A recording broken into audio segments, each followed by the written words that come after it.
I am so glad that you could have dinner with me tonight. I've missed seeing you. Thank you. Well, you've been busy and I've been busy. It was such a lovely evening the other night when I had dinner with you at your home. I'm glad you enjoyed it. So did I. And I was particularly happy that neither Captain Ramsey nor Rick Webber showed up for a change. Well, I told you I'd keep them away. A woman of your word. Mm-hmm. And for that, I'd like to take your mind off whatever was bothering you when I picked you up. Oh, a friend of mine's got a problem, that's all. That's, in fact, why I was late. And you're trying to help her with the problem? Wish I could. It's complicated. I just feel so awful for her. I'm sorry that you had such an upsetting day. Yes, they all seem to have been upsetting to one degree or another ever since my friend was killed. Diane? I'm sorry about that. Yes, it's very bizarre, you know, about acts of violence, how one act of violence can affect so many people. This one seems to be touching everybody I know, especially the people I care about most in this world. Oh, my. Thank you. Heather, this is wonderful, just wonderful. You're remembering so much. Now, go on. So many memories are flooding back to me. Like those times in the park. Like what times? Well, when I used to babysit PJ for Diane and Peter Taylor. To think I was babysitting my own son. Did you know at the time that that was your own child? Yes, I did. Otherwise, why would I have hurt a woman as lovely as Diana Taylor? I guess I just began to hate her because I saw how happy she was with her son, and I was so miserable without mine. My illness has hurt so many people. Heather, you are not responsible for your breakdown. I know. I must have been very, very sick. But I'm not now.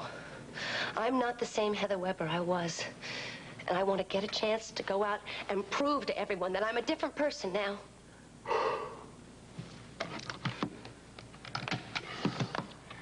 Heather, you have made a tremendous leap forward.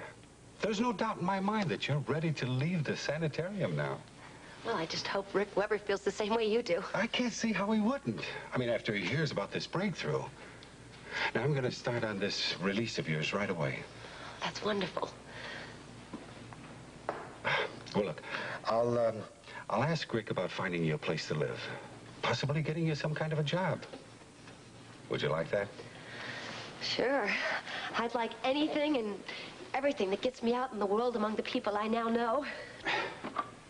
Do you feel ready to start a new life in Port Charles?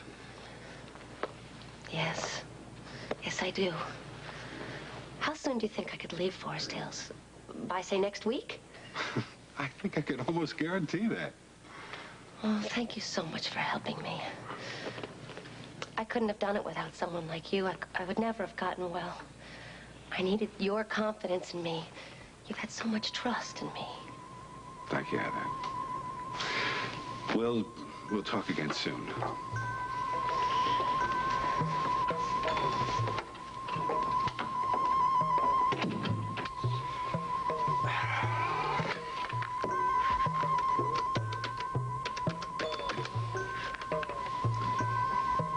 Hello, this is Dr. Nelson at Forest Hills. Is Dr. Rick Webber still in the hospital?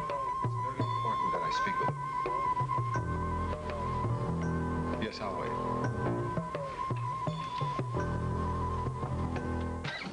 Hutch, will you put that thing down and talk to me? Look, man, if you want a squealer, go get yourself a mouse, all right?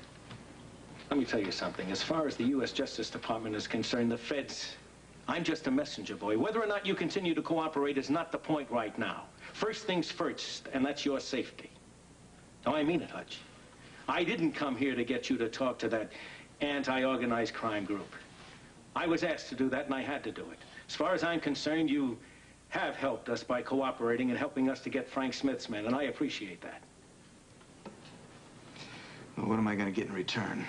I know about guys that are really protected. I mean, so one guy got himself a nice house out in Arizona someplace, right? Yeah, I know who you're talking about. And you know what happened to him?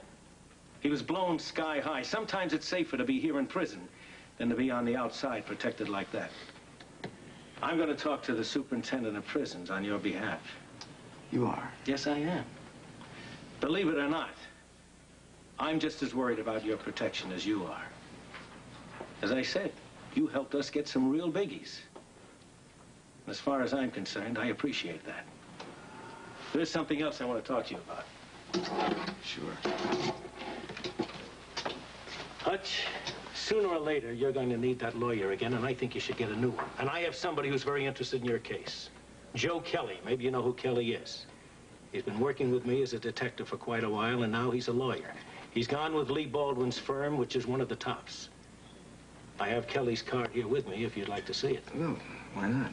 It's all right. He's quite a young man, and I'm sure he would do justice to you. What the hell is this? How'd that get in my... Looks kind of like a clipping from the prison newspaper, right? It's just a bad joke, Hutch. Here's the card. Let me see this. No, I'd rather you did. Jefferson Smith Hutchins died of unknown causes in isolation in Block C late yesterday. He was found at 5:30 p.m. I am feeling a lot better now, Jeremy. I am, honestly. You sure? Yes, I'm very sure. Okay. Listen, I want you to know that everything is going to work out fine one day, right?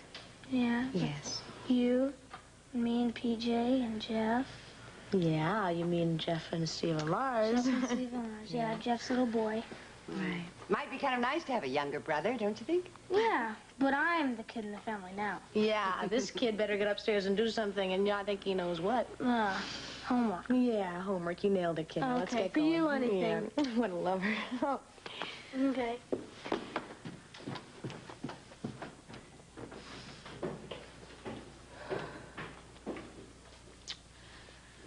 I sure wish I could be as optimistic about the future as I pretend to be. Oh, I'm sure everything will work out in time, Ann. Do you honestly? Do you, Audrey? Oh, we're hoping and praying that it will. Or maybe you're just covering as I just did with Jeremy. There's Heather. There'll always be Heather, sick or well. Lesley said that she was in your office today, Steve. What was she asking you about? What did she want? Oh, no, Ann. I want to know, Steve. She asked me to give her Jeff's address and phone number. Was there something else? I could tell the way Lesley said I should ask you. Why don't we just drop the subject of Heather, huh? No! Both of you. You saw the way Jeremy was acting when I was hedging about the truth. That's all he wanted to know was the truth. That's what I want to know is the truth. Ann, please calm down. Look, I got a call from Jeff while Heather was in my office, and I asked her to wait outside. Now, fortunately, Rick and Lesley showed up just as she was trying to trace the call to find out where Jeff was living. And the important thing is, Ann, that Rick took the phone away from her just in time. She's up to her old tricks again, isn't she? Jeff was certainly right. We cannot trust Heather at all.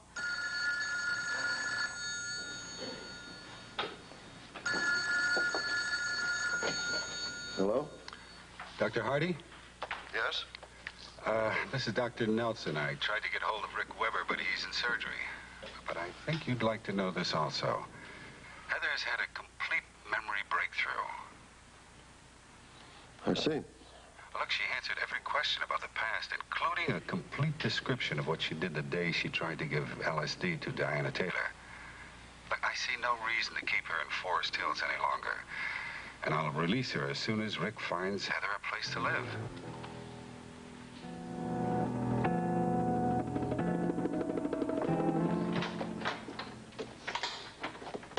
Well, it worked. It worked. It did? What did? Oh, yes. I had the memory breakthrough of my life. Dr. Nelson said I'll be released from here in about a week. He'd probably release me even sooner if I could get Rick on the ball to find me a place to live. You're not going. Of course I am. Not without me. Sara, you're not ready to leave here yet. You're lying to me. You're not going to make a home for me with you and Jeff. I don't even think you're going to make a home with him yourself. So you're going to have to stay right here and be best friends with me. Or else. Or else what? You better listen to me, Sara. If you tell anyone about those stolen nurse's clothes, or the fact that I took Shelley Vernon's car away from here a couple of times, you'll never get out of here. I guess I better go and check and make sure the gun's all right in the doll's head. Maybe I should put it in a safer place.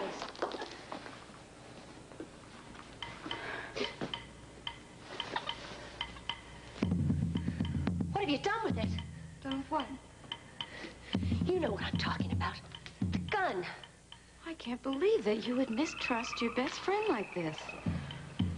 You better tell me where it is right now. I don't know what you're talking about.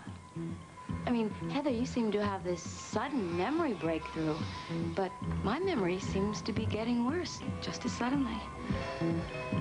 Isn't that strange?